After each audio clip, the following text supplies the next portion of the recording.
tal, amigos? ¿Cómo están? Muy buenas noches. Yo soy Esdras Chabot y esto es Dinero y Poder. Además de la elección de presidente de la República y de jefe de gobierno de la Ciudad de México, en este 2018 se elegirá a gobernadores en 8 entidades más: Chiapas, Guanajuato, Jalisco, Morelos, Puebla, Tabasco, Veracruz y Yucatán. También están las contiendas para diputados locales, alcaldías, regidurías, ayuntamientos. En total serán casi 3.500 puestos de elección popular que están en disputa en este proceso electoral. Mauricio González, Macario Schettino, muy buenas noches. Buenas noches. Feliz año, feliz 2018. Igual. Bueno, pues que vamos a tener un año muy movido. Ahí está el proceso electoral, el arranque, presidencia de la República, gobiernos de los estados, en donde vamos a tener sin duda alguna una confrontación muy fuerte. Hay que recordar que finalmente lo que se hizo fue tratar de alinear la mayor cantidad de elecciones en año de elección presidencial. Y esto es un elemento sin duda importante, pero esto también lo que provoca es una mayor cantidad de votantes en las elecciones para gobernadores, para diputados locales, etcétera, porque como coincide la presidencial con las otras, esto modifica sin duda alguna la propia estrategia de los partidos, porque estamos hablando de una mayor cantidad de votantes. Eso por un lado. Y por otro lado, el hecho de que estaríamos ante una situación en donde en distintas entidades del país el cambio de gobernador estaría también incidiendo en la presidencial. O sea, estaríamos en el escenario a la inversa, en donde la política local o la temática local puede también, pues, influir en la intención del votante de por qué partido votar para la elección presidencial, ¿no? Efectivamente, se mezclan las elecciones y esto pues da dinámicas muy particulares. La razón por la cual se vota por un presidente y por un gobernador es muy diferente. Las personas de hecho lo piensan distinto y entonces puede ocurrir el voto diferenciado, pero también puede ocurrir la influencia de uno hacia el otro. No están todavía definidos los candidatos en la mayor parte de los estados. Algunos, me parece, pues ya despuntan. Es el caso en Jalisco de el actual presidente municipal de Guadalajara, el señor Alfaro, que ha ido construyendo esta candidatura desde hace mucho tiempo y que pues en las encuestas parecería favorito. Vamos a ver cómo se acomoda posteriormente. En el caso de Puebla se sigue esta idea de que el exgobernador Moreno Valle tendría mano para designar al sucesor del actual Tony Gali. En el caso de Veracruz también hay este intento del actual gobernador Miguel Ángel Yunes de impulsar a uno de sus hijos, que ya fue presidente municipal, no es tampoco un novato. Los otros estados están todavía pues en discusión. Creo que en Guanajuato y Yucatán Acción Nacional tiene fuerza suficiente para competir con el PRI, así ha sido históricamente, más ahora como frente.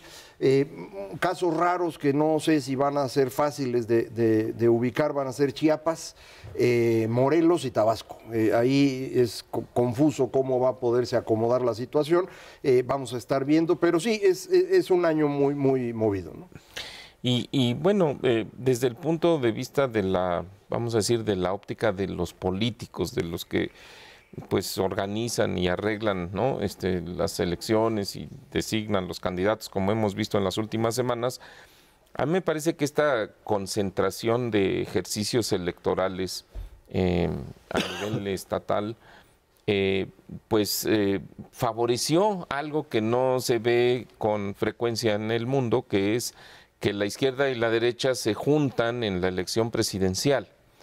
Eso que es difícil porque, bueno, piensan, ¿no?, son corrientes que piensan distinto normalmente, le voy a llamar, frente a un pastel electoral tan amplio, tan diverso y con tantas posibilidades, pues te ayuda a hacer lo que la clase política en México y en el mundo sabe hacer muy bien, que es negociar, que es intercambiar cosas unas por otras.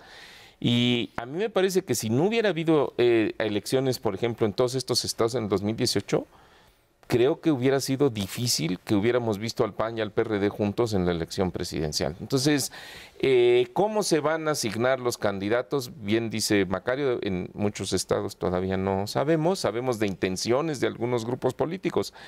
Y yo creo que no hemos, y que sin duda vamos a tener algunas sorpresas, precisamente el resultado de esta conjunción de PAN-PRD a nivel de elección presidencial. Ahora, lo cierto es que este maratón, digamos, de elecciones nos lleva a una campaña que será una campaña de grandes bloques, más allá de lo que termine definiéndose como candidatos independientes. Es una elección de tres grandes bloques. Un bloque es cierto, una izquierda, se le llama izquierda al bloque de Morena, PT, Encuentro Social, donde también tiene ahí sus contradicciones, así como uno puede ver, decía Mauricio, la izquierda-derecha, digamos, de PAN-PRD, Encuentro Social con Morena, pues tiene ahí diferencias sustanciales. Este tema de las ideologías como que no prende. Yo creo que no tiene sentido. No tiene ningún sentido. No. Pero lo que pasa es que hay ahí temáticas que difícilmente pueden ser, digamos, compatibles unas con otras. Lo que pasa es que las temáticas que pudiesen ser contradictorias y que diría uno no pueden estar ahí presentes, cada vez son menos trascendentes, ¿no? O sea, en otra época hablar del tema de abortos o matrimonios entre personas del mismo sexo... Uso de drogas, esto ya se ha convertido paulatinamente en lo que podríamos llamar algo que está más en la dinámica de lo cotidiano, de lo local, de lo que pasa en un estado o en otro, y no de los grandes temas nacionales, ¿no? Bueno, es que no hay temas nacionales. Yo eso es lo que creo. Yo creo que estamos hablando de temas muy particulares, eso es la elección. Creo que el bloque que se conforma alrededor de Andrés Manuel López Obrador es el bloque más conservador imaginable. Es la única cosa en la que podrían estar de acuerdo los partidos que forman esta alianza, es en el conservadurismo, ¿no? Los norcoreanos del Partido del Trabajo, los cristianos del Partido Encuentro Social y los nacionalistas revolucionarios de Morena, lo único que tienen en común es su profundo conservadurismo. López Obrador nunca promovió, de hecho obstaculizó cualquier modificación legal en el Distrito Federal a favor de los temas que tú comentabas ahorita. Mientras que tanto PRD como incluso Acción Nacional me parece que son bastante más liberales en esto. No todo Acción Nacional. Y déjame nada más, perdón que te interrumpa, sí. Hay que recordar que durante la administración de Calderón incluso con Fox, figuras como el propio Julio Frenk en la Secretaría de Salud, o quien fuera el secretario de Salud con Calderón, manejaron el tema de abortos o de suspensión del embarazo, más desde una óptica de lo que podríamos llamar salud pública, que en términos de un modelo ideológico. ¿Y quién bloqueó interrupción del embarazo a nivel nacional? El PRI.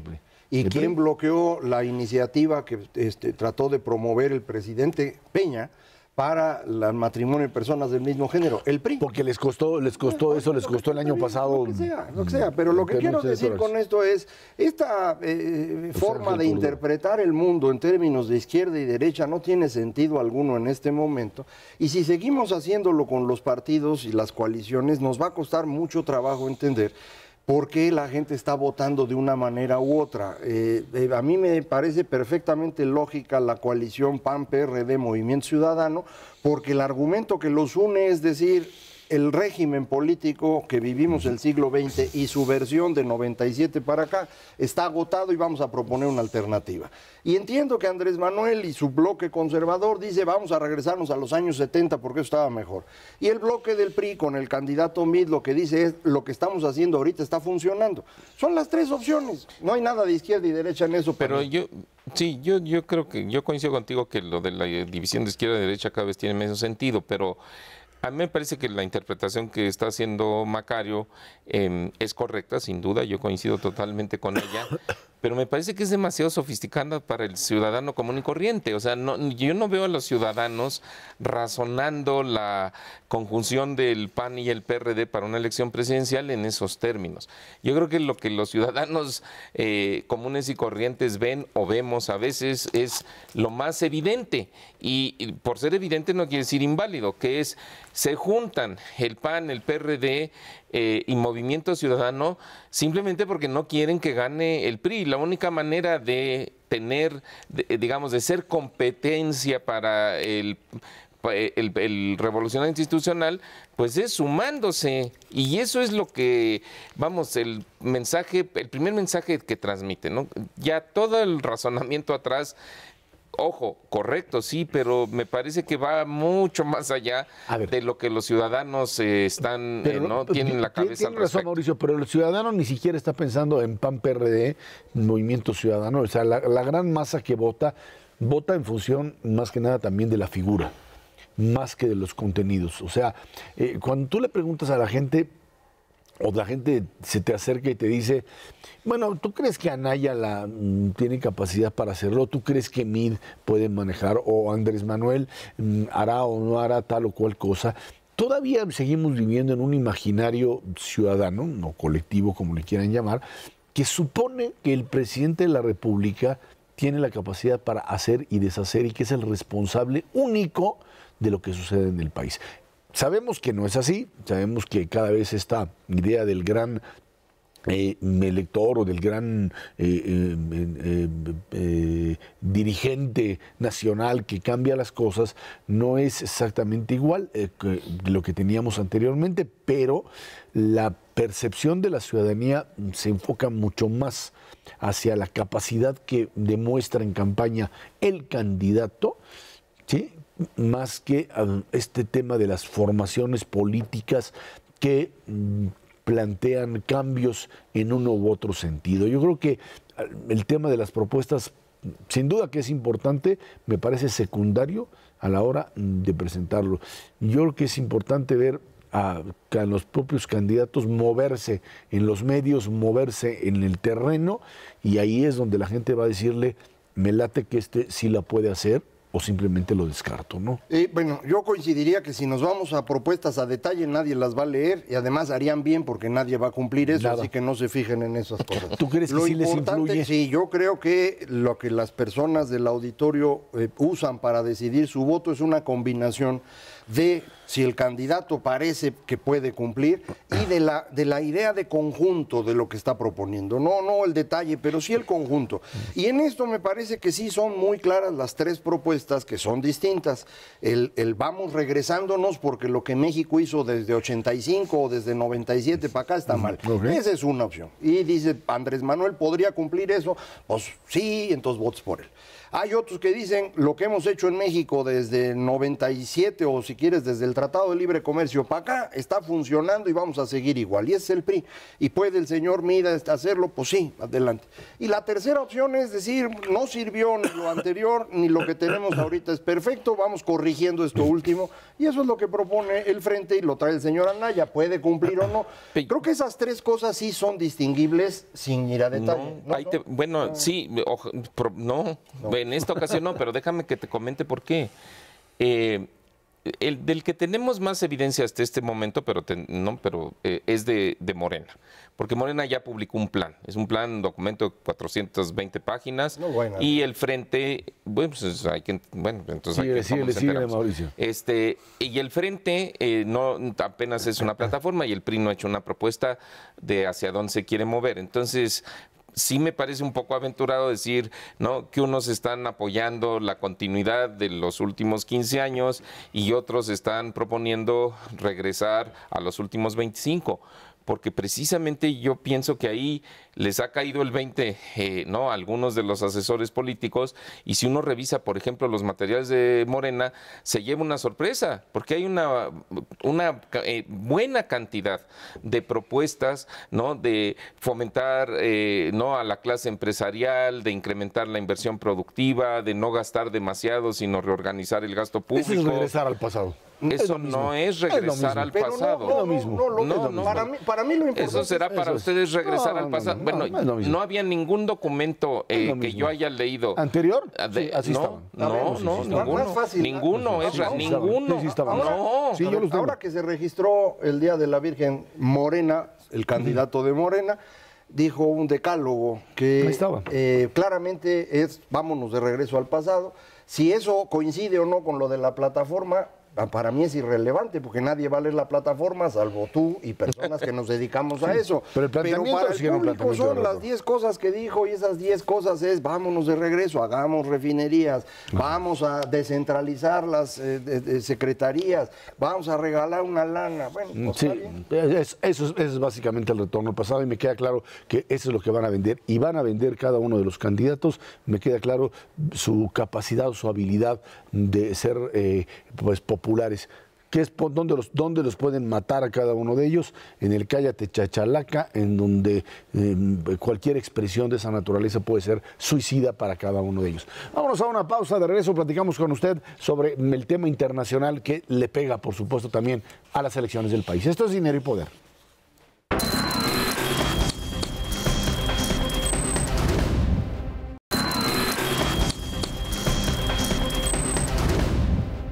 Más allá de los indicadores internos, la economía de México puede verse afectada en 2018 por factores externos, factores internacionales, como elecciones en los Estados Unidos, el tema del Brexit y, por supuesto, también pues, movimientos a nivel de finanzas que puedan alterar el comercio y la inversión. El reto de la economía mexicana para este 2018 es evitar, dicen, que la política contamine, dicen, pues la propia economía nacional, y, bueno, pues el tema del Tratado de Libre Comercio, que, pues, por lo que ya vimos a fines del año pasado, sería algo que estaría prácticamente dejado en un segundo término frente a un presidente de los Estados Unidos cada vez más debilitado en la arena política.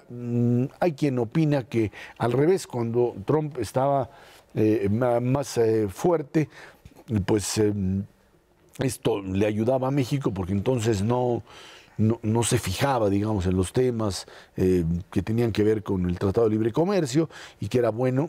Se lo escuché a varios funcionarios de la administración decir que es importante que Trump tenga algunos éxitos para que entonces ya no esté dando lata con el tema del déficit y el tema del Tratado de Libre Comercio. Yo creo que como eso es una obsesión personal, como otros políticos mexicanos que tienen sus obsesiones, yo creo que el hecho de que se le haya disminuido el poder sustancial en el Congreso, en los medios, esto le permite generar un menor daño de lo que tenía anteriormente el propio presidente Trump, ¿no? Andar adivinando si el señor Trump se vuelve más o menos agresivo conforme tiene más o menos éxitos es simplemente adivinar. Es una persona, como todas las personas, con sus virtudes y defectos, pero él en particular es extraordinariamente narcisista e interpreta toda relación humana en términos de dominación. Tiene que dominar a los demás y no nos está a gusto. Predecir qué va a hacer es, yo creo que imposible. No actúa bajo lógicas racionales que uno pudiera pues ponerles más o menos ciertos requisitos o límites. Él puede hacer cualquier cosa en cualquier momento. El asunto es que para tomar decisiones de ese tamaño, pues necesita una gran cantidad de capital político, y yo sí creo que ese capital político ya se le acabó. No tiene la fuerza para tomar una medida de este tamaño. ¿Podría tomarla? Pues sí podría, pero creo que ya estando todos en su contra, incluyendo empresarios, representantes, senadores, pues esto va a ser más difícil de que tenga éxito. Pero cualquier día lo puede hacer, ¿eh? Sí. Esto no vayan a pensar que significa que no lo va a hacer. Lo único que significa es que es poco probable que tenga éxito, pero pues hay que esperar. Yo, como siempre sucede todos los años, el mapa de riesgos que enfrenta la economía mexicana me parece que es bastante más extenso que el riesgo de que Trump se salga del Tratado de Libre Comercio. Aquí lo hemos dicho, bueno, por lo menos yo lo he dicho, yo pienso que sí va a haber un Telecán 2, un Tratado de Libre Comercio más moderno, y que en el proceso todavía vamos a tener, va a ser un proceso atropellado, vamos a tener amenazas y gritos y sombrerazos, y eventualmente en algún momento del 2018 se va a concretar algo. no por la buena voluntad del presidente Trump, sino por las presiones que efectivamente está recibiendo de todos lados. Pero sin duda ese es un riesgo. Sin embargo, hay otros riesgos en el horizonte. Me parece que los más relevantes son, uno, la incertidumbre del proceso electoral mexicano. No porque vayamos a tener una crisis ni nada que se le parezca. Incertidumbre quiere decir que no sabes lo que va a pasar. Y lo que está en juego en la parte económica es la continuidad de las reglas con las que ha venido funcionando la economía mexicana en los últimos 15 o 20 años, que son reglas en donde cada vez la llamada economía de mercado se le da un poco más de flexibilidad, más libertad, donde la iniciativa privada puede participar más en las actividades económicas, tanto los extranjeros como los nacionales. Y bueno, eso podemos discutir si ha generado beneficios o no. Yo pienso que sí, pero hay quien piensa que no. Entonces, esa es un poco la duda de si llegará a la presidencia del país alguien que pueda modificar esas reglas. Y cuando tú le cambias las reglas de funcionamiento a una economía, pues tienes consecuencias, claro, ¿no? Que no necesariamente son favorables. Tampoco es una catástrofe al primer día si el nuevo presidente decide no echar para atrás alguna de las reformas, o más que echarlas para atrás, frenarlas en el caso energético, en el caso de telecomunicaciones, en el caso financiero. Es simplemente no una incertidumbre. Y bueno, pues cuando se da la incertidumbre, las decisiones económicas se van frenando, eso va obstaculizando el desempeño de la economía, sí, claro, y eso es lo que vamos a ver en el transcurso del 2018. Hay otros riesgos que vienen también básicamente de fuera. Uno, ya lo hemos comentado en programas anteriores, pero no hay que quitar el dedo del renglón, es la famosa reforma fiscal o tributaria de los Estados Unidos. Estados Unidos probablemente va a tener impuestos menores a los que tenemos aquí, y eso pues nos puede poner en una desventaja. Hemos dicho que no demasiado, pero en fin. Y China, que es el riesgo eterno. Es el riesgo eterno. ¿No? Que si se desacelera, que si su sistema financiero quiebra o no, y si se llega el día, ¿lo hará o no? No sabemos, porque siempre ha sido un riesgo desde hace 2 o 3 años. Si se llega a materializar en 2018, sí va a generar mucho ruido y disturbios económicos en el entorno internacional. Pero el caso China, además, básicamente porque no sabemos bien a bien si los datos que están apareciendo de ahí pues son reales o no. Lo que sí sabemos es que China posee una enorme cantidad de bonos del Tesoro norteamericanos en su poder, nos tiene allí, y que pues en un momento determinado, ante una realidad de una economía que quién sabe qué es lo que está pasando ahí, tenga que hacer uso de los mismos, y entonces entraríamos en una lógica de liquidez mucho mayor de lo que uno hubiese pensado. Pero no es un problema serio, porque los bonos de Estados Unidos son bonos que están en un mercado que es líquido, que tiene profundidad, que puede administrar eso. La preocupación son las cosas que no están ahí. Es decir, el problema grave de China es toda esta otra parte que no sabemos cómo es, porque ni siquiera existe un mercado. Lo que han estado haciendo durante el último año es cargarle el costo del ajuste financiero a los dueños de propiedades. Como finalmente pues es un sistema autoritario, les están prácticamente hablando quitando sus viviendas, se las están revendiendo a precios más elevados, y con eso más o menos van librando. Están forzando a la población a un ahorro cada vez mayor que no hay manera de sostener.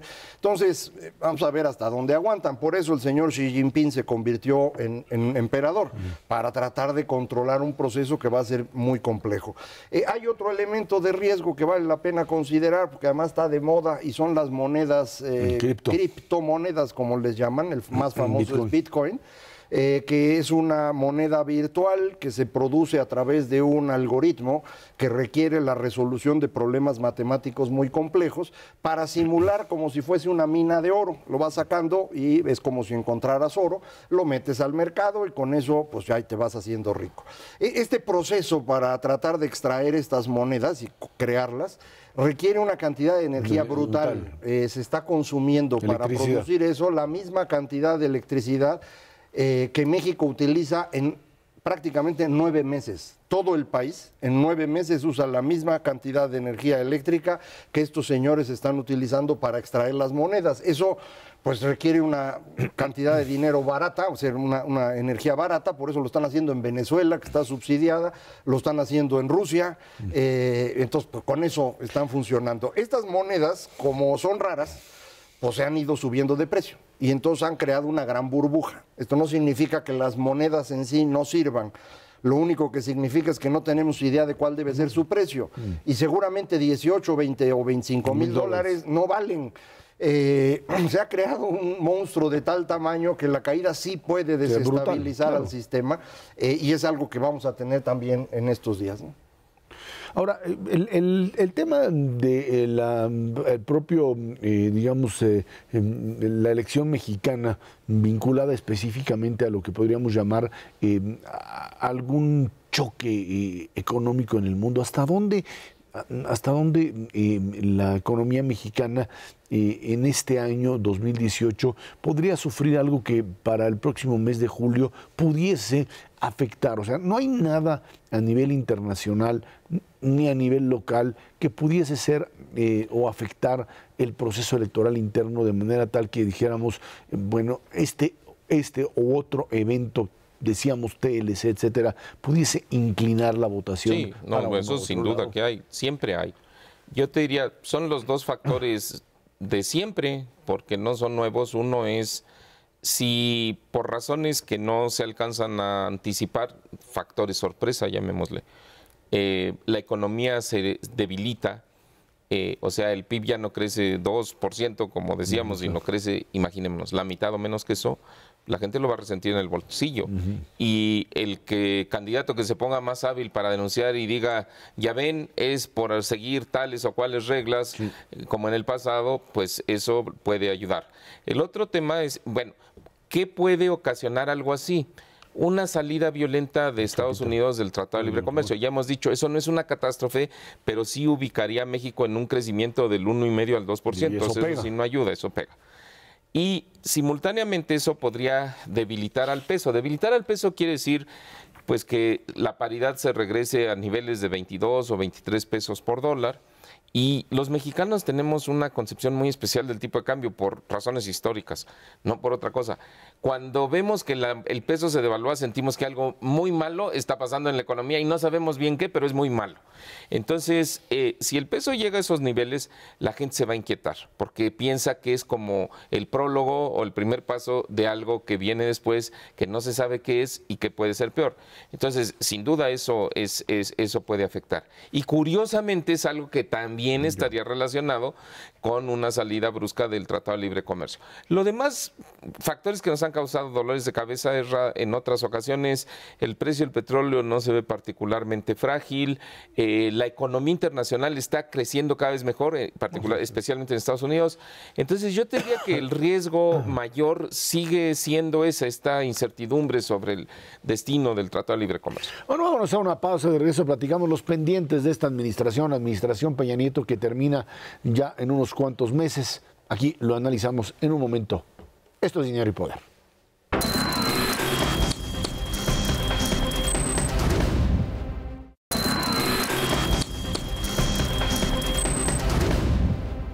Bueno, pues se inicia el último año de la administración del presidente Peña Nieto y están pendientes pues todas las consolidaciones, dicen, de las reformas estructurales, el tema de transparencia, el combate a la corrupción y el tema inseguridad. Además, se inicia el año sin fiscal general, y el tema del fiscal anticorrupción. Le queda al presidente Peña Nieto poco menos de 11 meses y el compromiso de una transición del poder con el país encaminado hacia el rumbo correcto. Ahí están.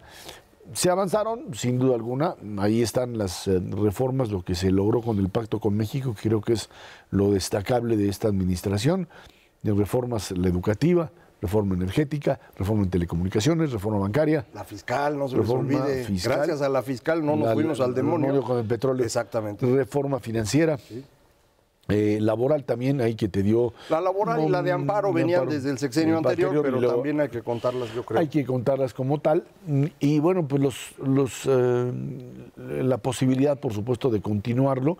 Y lo que queda pendiente es, sí, ¿no? Los temas de corrupción, que sí prendieron y prendieron fuerte. El tema, por supuesto, de transparencia, todo este tema de la Fiscalía Anticorrupción detenida, fiscales que volaron de un lado a otro, el tema del fiscal electoral, el tema de la inseguridad, que hay que recordar que finalmente esta administración, cuando inició, dijo, bajémosle al tema de la inseguridad, porque pues la administración de Calderón lo había manejado como algo de lo que se tenía que hablar, lo ponían todos los días en los medios, lo bajaron, lograron de alguna forma también establecer un mecanismo relativamente efectivo de control hasta que se les volvió a venir encima como parte, pues otra vez, del mismo problema. Policías estatales, policías que simplemente no hicieron el trabajo porque sus gobernadores tampoco lo hicieron. Sí, yo creo que ese es el principal error. El otro tema importante, que es la corrupción, no es exactamente un error, sino una vocación, digamos. Pero el asunto de seguridad sí fue un error muy serio del gobierno actual, desde la idea de juntar nuevamente seguridad con gobernación. Eso hace prácticamente imposible administrar las dos cosas y de hecho pues no pudieron. Creo que interpretaron que el problema de la inseguridad era un problema mediático, es decir, pues todo el mundo estaba espantado porque lo hablábamos en los medios y bastaba con dejar de hablar y se iba a resolver porque ya venía hacia abajo, entonces no había que hacer nada. Lo que ocurre es que tanto el ascenso de la violencia a partir de 2008, la caída y la recuperación son fenómenos que no tienen que ver directamente con el gobierno, sino con la dinámica interna de los cárteles o de los grupos criminales. Si el gobierno no lo enfrenta, entonces pues esta violencia se va a mover de una manera autónoma. Y para que el gobierno enfrente, pues necesita una fuerza del tamaño suficiente. En el gobierno de Calderón se había ido construyendo una policía federal muy buena. Desafortunadamente en el gobierno actual no se continuó el proceso al mismo ritmo y entonces pues nos quedamos con la misma cantidad de policías federales que funcionan bien pero no pueden cubrir todo el territorio y bueno, llegamos al final de la administración en una situación peor que la que habíamos tenido en tiempos de Calderón.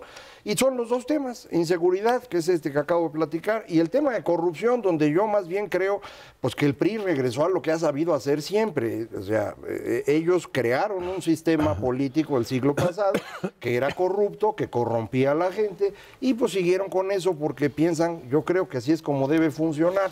Lo que pasa es que la ciudadanía ya no quiere eso y tenemos que resolverlo y ellos no saben cómo porque cualquier método para resolverlo implica que a ellos les va a costar y no lo quieren. Entonces ahí estamos atorados, ¿no? Sí, en la parte económica yo creo que hay varios pendientes, pero dos me parecen fundamentales. Uno tiene que ver con la inversión productiva, o sea, con la inversión en máquinas, con la inversión en instalaciones. Y esto obedece a que desde hace 3 años no se está generando inversión en nuestro país, o sea, y esa falta de inversión, pues lo que ocasiona es un obstáculo, un freno a la capacidad productiva del país. Sin máquinas, sin instalaciones, sin equipo de transporte, sin computadoras para que funcionen las oficinas y las fábricas, pues simplemente no hay forma de producir mucho más. Este gobierno fue muy enfático cuando diseñó las reformas estructurales que precisamente a partir de las reformas, sobre todo la reforma energética y la reforma de telecomunicaciones, se iba a atraer inversión productiva hacia el país, tanto nacional como extranjera, y que esa inversión es la que iba a lograr que el PIB creciera 4%, 3,5%, 4%. Eso no sucedió. Entonces, ¿qué quiere decir? ¿Que las reformas fueron un fracaso? No, yo diría que no, simplemente las reformas están en el camino correcto, particularmente la de telecomunicaciones es un poco más clara, ya sus beneficios son más evidentes, y la reforma energética que va infinitamente más despacio de lo que todo el mundo pensaba, pero de alguna manera ocasionado porque hay cosas ahí inéditas que nunca habíamos hecho, entonces no sabemos hacerlas, buscar socios, luego establecer los contratos, hacer las licitaciones correspondientes, empezar a operar los proyectos y demás. Sin embargo, ahí va, eso va a rendir fruto. Pero el reto es, este gobierno ya no le da tiempo, ni veo yo cómo puede incentivar la inversión productiva. Entonces, el que proponga la mejor estrategia para que se reactive eso, que entusiasme, digamos, a la clase empresarial para que invierta más, pues en nuestro país eso puede detonar, ese sin duda es un pendiente. El otro pendiente es el tema fiscal. Este gobierno, lo que enfrenta, el próximo gobierno, perdón, lo que enfrenta es un aumento de gastos. O sea, hay gastos que te están subiendo y no hay manera de evitarlos, que son los pagos de intereses, las pensiones públicas, y por otro lado hay rubros que requieren más gasto público, la seguridad y la salud por lo menos. Y no se ven las formas de financiar esos gastos adicionales. Va a ser inevitable que haya una reforma fiscal que genere más ingresos para el gobierno para que esto se pueda balancear, porque de lo contrario lo único que vas a tener es una mayor carencia en estos satisfactores públicos y bueno, pues entonces la población simplemente se sentirá desatendida. Me parece que si no se atienden esas dos cosas de entrada quiere decir planearlo desde antes de llegar a la presidencia o al próximo gobierno para ejecutarlo inmediatamente a la llegada, porque si se ponen a planear el primer día de la toma de posesión, pues mala señal. No, ya no. Creo que aquí hay algo que es importante para ver si funcionan o están funcionando las reformas. La energética, como bien dice Mauricio, hay una parte de la reforma energética que es muy lenta y ha sido más lenta de lo esperado, que tiene que ver con toda esta parte de los campos para producción de petróleo y demás. Pero hay otra parte de la reforma que creo que está siendo importante y va a ser muy útil en términos de inversión productiva y son los gasoductos. Ahí, digo, no todo necesitaba ser parte de la reforma, pero sí ayudó a que hubiera más inversión privada en la construcción de gasoductos y eso es importantísimo para poder tener industria en áreas en donde pues no había cómo porque no teníamos los recursos energéticos. Entonces ese es un elemento que está funcionando y que puede ayudar a crecer. La reforma financiera también fue muy útil porque ha permitido más acceso al crédito, que eso ha sido un defecto mexicano durante todo el siglo XX. Ahí hay un avance que también puede ayudar a la inversión productiva, pero son insuficientes.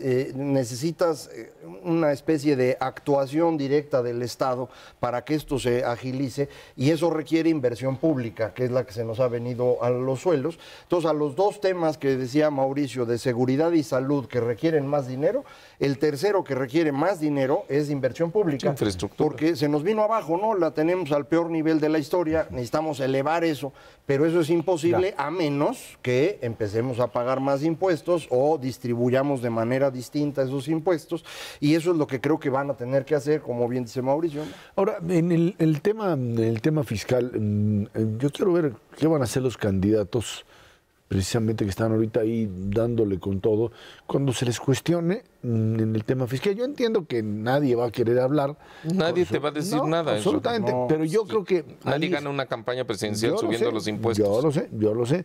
Nada más que creo que sí es importante, en términos ahora sí que de medios, decir, a ver, las cifras no aguantan. El tema de pensiones y el tema... No lo van a decir. Yo sé que no lo van a decir. Entonces...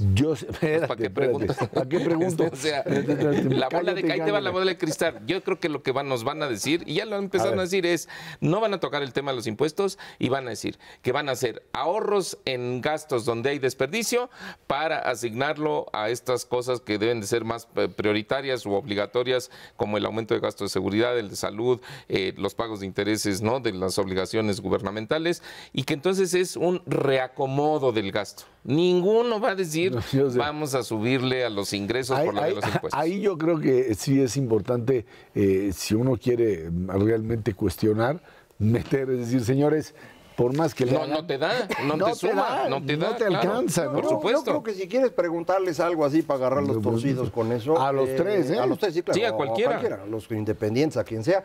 Creo que es importante preguntar cuál creen que debe ser la relación entre federación y estados en materia fiscal, porque ahí sí van a tener que ser claros, sí. Y eso no implica subir impuestos ni hablar de eso, sino simplemente cómo se van a distribuir las responsabilidades. Entonces, esa es una cosa que se les puede preguntar. Una segunda que creo que puede ser relevante es preguntar qué están pensando en términos de las paraestatales y el gobierno, es decir, las pensiones de Pemex y de Comisión Federal, las pensiones del régimen de jubilación y pensiones del seguro, es decir, de los trabajadores del seguro. ¿Ahí vamos a seguir ajustando o esos güeyes se la van a llevar con una pensión monumental mientras los que trabajamos para la iniciativa privada y pagamos impuestos, nos sacamos un salario mínimo y medio o dos, ¿no? Que es el caso de la pensión de Impapá, por ejemplo. En todo caso. No, pero sí, eso, sin duda esos rubros habría que preguntar, pero yo sospecho que lo que te van a decir es no le van a tocar demasiado a los recursos que la Federación le pasa a los estados, porque tampoco quieres parar de pestañas a los gobernadores que ahorita te van a echar una mano en tu campaña presidencial. Eso no van a tocar en la campaña, aunque lo deberían de hacer. Y del tema de las pensiones, tampoco nadie gana una elección presidencial bajándole la pensión a la gente. Ahí hay que entrarle precisamente con esas. Eso tú pregúntales, bueno, nosotros te echamos porra. Vámonos a una pausa. Esto es Dinero y Poder.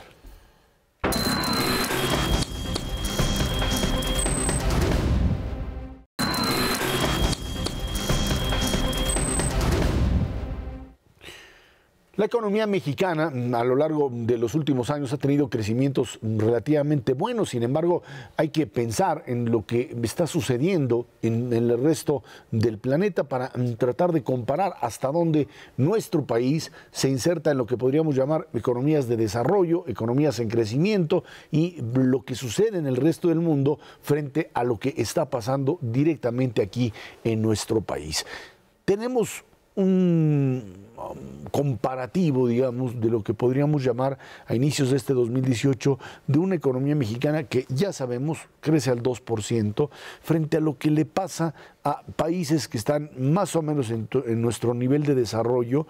¿Qué es lo que les ha sucedido en los últimos años y cuál es su vinculación con otros mercados que de una u otra manera hoy le compiten a México? El caso de la India, el caso de Rusia o el caso de Brasil, como tal, los llamados BRICS. ¿Cómo por dónde andamos, Mauricio? Fíjate, Isra, que aquí en México siempre tenemos un sesgo, creo yo, y nos vemos peor de lo que probablemente estamos en algunos casos. Y es claramente la situación actual de México. México, hay que recordar, es una de las economías que a veces ocupa el lugar 12, cuando le va bien se sube al 11, luego se baja al 13, pero no importa. Está claramente en los primeros 15 economías del mundo y eso ya es decir muchísimo. Hay, por ejemplo, personas que se dedican a invertir a nivel de todo el mundo, los grandes fondos de pensiones internacionales, el Fondo Petrolero de Noruega, que ese no es privado, es gubernamental y que tiene miles de millones de dólares y que va invirtiendo alrededor de todo el mundo, lo que hacen es ver el mundo como si fuera un solo ente. Y dentro del mundo seleccionan países y dicen, ¿cuáles son los países en donde yo puedo actuar? Y hay muchos así. Y los países son muy reducidos. Tú acabas de mencionar algunos, pero básicamente son México, en América Latina, México y Brasil. Después Turquía. Después la India, Indonesia, Tailandia, y no sé si por ahí me comí uno, Macario seguramente lo agregará. 6 países.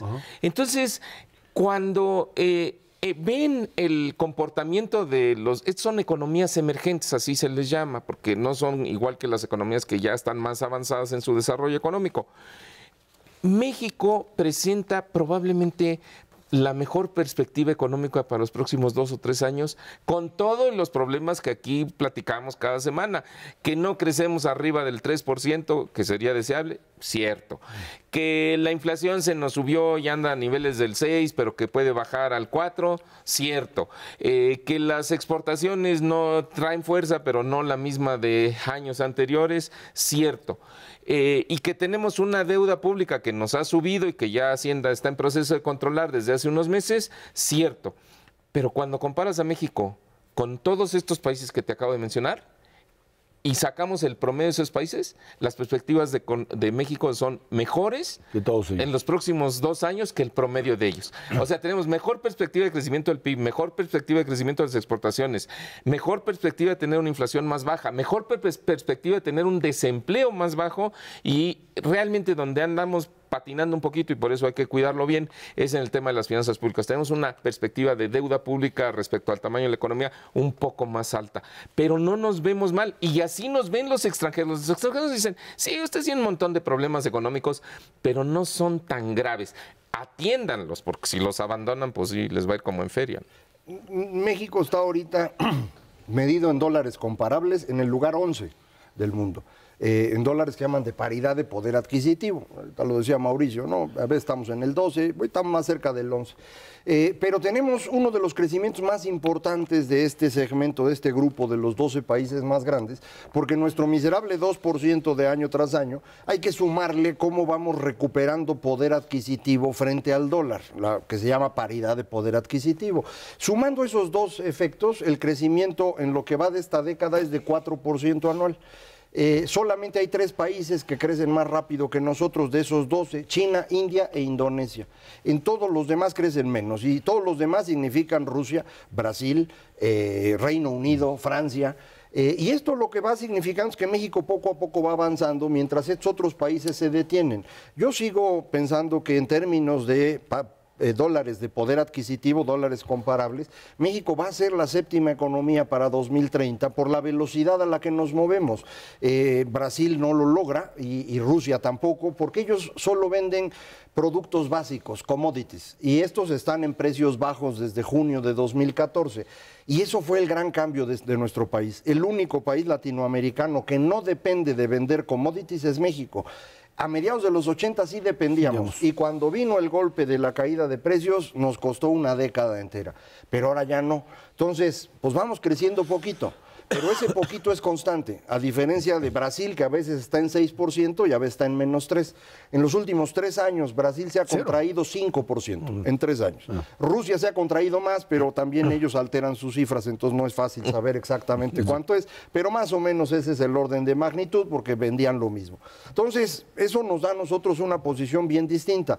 Ahora, ya sabemos los problemas de México, además de los que ya mencionaba Mauricio, la dificultad de mover a todo el país al mismo tiempo. Por eso lo que hablábamos de las reformas es tan importante, porque en el sur del país pues no llega gas natural, y no tenemos acceso al crédito, y esas cosas son las que están resolviendo las reformas. Entonces, si logramos empezar poco a poco a jalar, por ejemplo, Morelos le va a llegar gas natural ya, entonces esto va a permitir industria en Morelos que no se tenía, eso puede conectarse con la de Puebla y la de Tlaxcala, y a partir de eso podemos hacer un eje que salga hasta Veracruz. Bueno, eso podría generar que el espacio de crecimiento ya no sea el paralelo 20 para arriba, sino el paralelo 18. Y después nos vamos otro poquito más abajo. Entonces no es tan complicado, pero sí requiere que uno sea cuidadoso con las medidas. No puede uno de pronto decir, bueno, ahora vamos a hacerle todo para el otro lado. Espérate, güey, si no, así no se puede. Pero es que fíjate que eso es importante. A nosotros en México lo que sí no se nos da, eso es clarísimo, es la continuidad. O sea, cada 6 años queremos, bueno, no queremos, quieren los que llegan al gobierno empezar de cero, reinventar el país. Entonces tú dices, oye, no, lo que tienes que hacer es profundizar en lo que ya se hizo bien, profundízalo, lo que se hizo mal, descártalo. Y eso, no digo que no suceda porque sería una exageración, pero no se da con facilidad. Entonces yo creo que uno de los enormes retos que tenga la próxima administración, gane quien gane la presidencia de la República en este 2018, es precisamente hacer un esfuerzo por la continuidad. Y ahí es donde es muy peligroso y muy riesgoso para el país lo que decíamos anteriormente de no vayas a echar para atrás las cosas, porque entonces sí pierdes este impulso y esta dinámica que ya traes. Creo que ahí se necesita un examen, ¿no?, de conciencia a fondo, y también gente que le sepa la tarea de la administración pública. La verdad es que también hay un cierto desprecio de la clase política por las tareas administrativas. Ellos se fijan en los discursos, en quién es amigo de quién, quién, en qué alianza puedo hacer, en qué puedo negociar. Pero no se fijan que las dependencias hay que administrarlas, o sea, hay que administrar los recursos materiales, los humanos, los programas, y entonces cambian funcionarios como si se cambiaran de zapatos. Es que todavía no hemos abandonado totalmente lo que se conoce como este capitalismo de cuates. O sea, el problema es que el desarrollo como tal no está inserto en lo que podríamos llamar ya una lógica de continuidad que, independientemente del cambio de gobierno, ¿qué es lo que te pasa en países desarrollados? No te importa qué pase, digo, salvo casos como el Brexit o cosas por el estilo que te truenan toda la continuidad. En otros lugares, sean conservadores, sean laboristas, sean liberales, hay ya una especie de institucionalidad que te garantiza la continuidad. Administradores, aquí no. Aquí no, porque además tienes todavía una estructura que te hace depender cada 6 años de quién llegue, porque ahí se mueve presupuesto, ahí se mueven negocios, ahí se mueve dinero para uno u otro lado, ¿no? Sí, pero no estamos tan mal como antes. Es decir, en esto también hemos mejorado. De las modificaciones que hicieron alrededor del Tratado de Libre Comercio y el inicio del gobierno de Zedillo, porque ahí también hubo modificaciones, hemos ido manteniendo la mayor parte de eso. Lo que no se pudo es profundizar porque no se podían hacer reformas más serias y eso tuvo que esperar hasta este gobierno de Peña, pero esencialmente la política económica, la política fiscal se mantuvo todo ese tiempo y creo que esto pues ha permitido que de Querétaro para el norte les haya ido muy bien. Ahora, pues necesitamos hacerlo. Pero yo creo que no se mantuvo por una cuestión institucional, sino más bien porque era el mismo grupo de personas que han venido trabajando. Pero con dos partidos distintos. No importa, pero la misma, pero no importa, no te puedes la arriesgar a que alguien llegue. A ver, ha habido buenas ideas, esto mismo que estamos platicando, o sea, se ha tratado de instrumentar un servicio civil. ¿Y dónde está el servicio civil? En ningún lado. ¿Cuáles son las mejores instituciones que funcionan en nuestro país? El Banco de México, las Fuerzas Armadas. Ahí sí. Ahí sí hay servicio civil desde hace muchos años, entonces sí son una institución. Bueno, porque ahí tienes finalmente la posibilidad, además de hacer a un lado intereses de orden político, que no lo tienes en otras instituciones. Mauricio González Macarios, que tiene muchísimas gracias. Gracias a usted que nos ve y nos escucha aquí todos los jueves a las 10 de la noche, Dinero y Poder. Muy feliz 2018. Esperemos que nos siga escuchando y viendo en este canal. También estamos en la radio Noticias MBS en el 102.5 del FM de lunes a viernes de 5 a 7 de la noche. Por nuestra parte, muchísimas gracias y muy buenas noches.